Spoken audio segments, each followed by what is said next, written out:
vitendo vya udhalilishaji ni janga la dunia linalohitaji jitihada za pamoja katika kupambana nalo.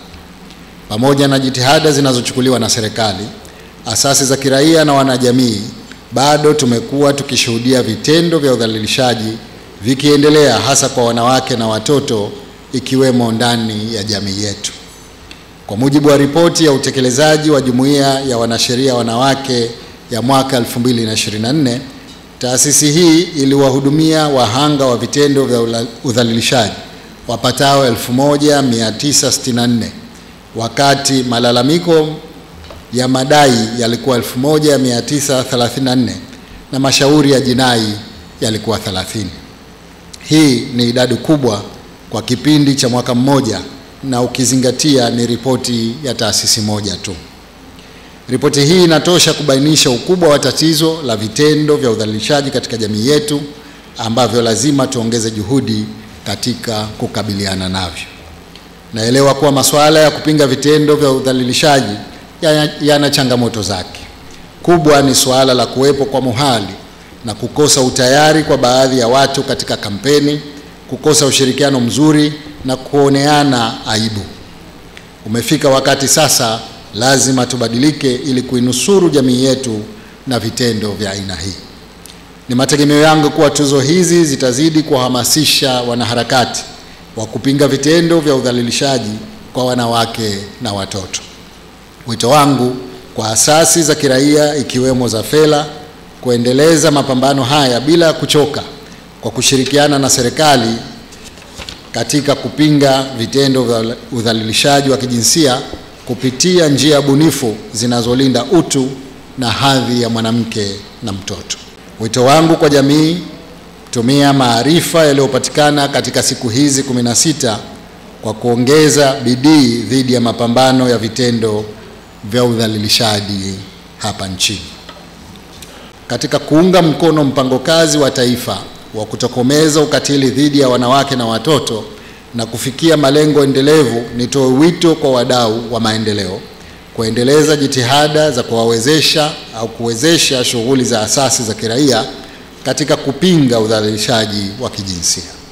Nafahamu kuwa shughuli zote hizi zinahitaji nyenzo mbalimbali, hasa fedha, vifaa na utaalamu. Hivyo lazima wadau wote wafanye kazi kwa pamoja ili nyenzo hizo zipatikane.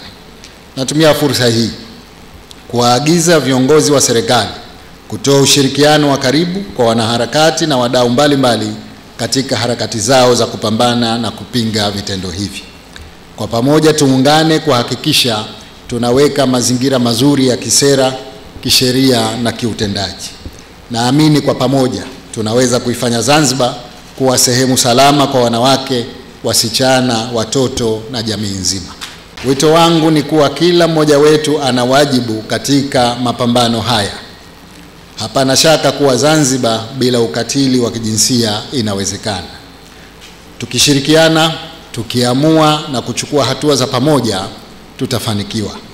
Tumuombe Mwenyezi Mungu atusaidie.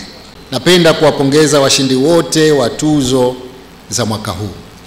Hakika mfano wenu wa ujasiri na moyo wa kujitolea unastahili kuenziwa na kuigwa. Aidha, kwa wale ambao hawakupata tuzo leo, nafahamu kuwa mnatekeleza majukumu yenu kwa bidii na dhamira njema ili mara zijazo na nyinyi muwe miongoni mwa watunukiwa.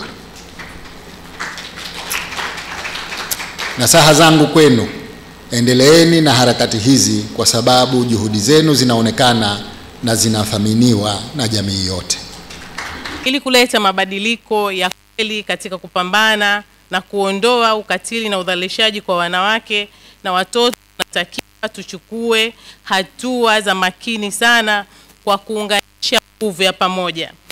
Hatua hizo, Mheshimiwa Rais, ni kama elimu na uhamasishaji wa jamii, lakini kuimarisha sheria zetu na kutolewa adhabu zilizokali, lakini kutoa huduma bora kwa waathirika wa vitendo hivi, lakini tuwe pia na takwimu zilizokuwa sahihi, kwa sababu tuna takwimu nyingi sana mheshimiwa. Lakini pia tunatamani kuimarisha uchumi wa wanawake, ambao kupitia hilo tutapunguza vitendo hivi, lakini kuweka vipaumbele kwa malezi bora ya watoto wetu, hilo pia litapunguza vitendo hivi.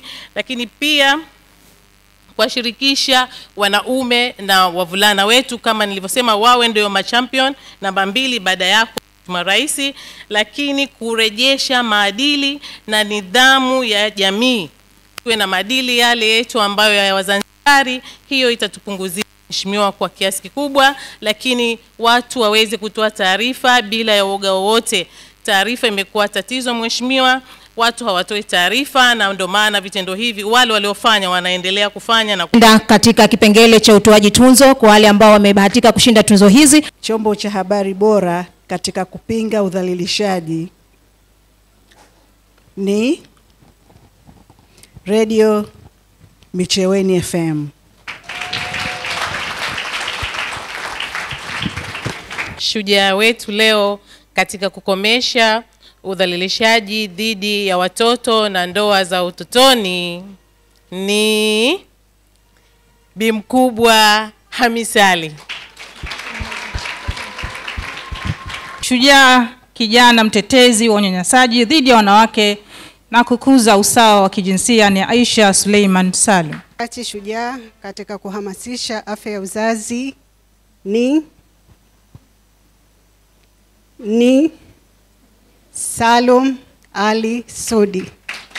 Makofi mengi tafadhali kwa Salum Ali Sudi, mwanaharakati shujaa katika kuhamasisha afya ya uzazi. Mwanaharakati shujaa katika utetezi wa haki za watu wenye ulemavu ni Nasir Salum Ali. Mwanahabari shujaa katika kukomesha udhalilishaji wa kijinsia ni ndugu Hamis Juma Omar. Mwanaharakati chipukizi shujaa ni Fatma Saidi Juma.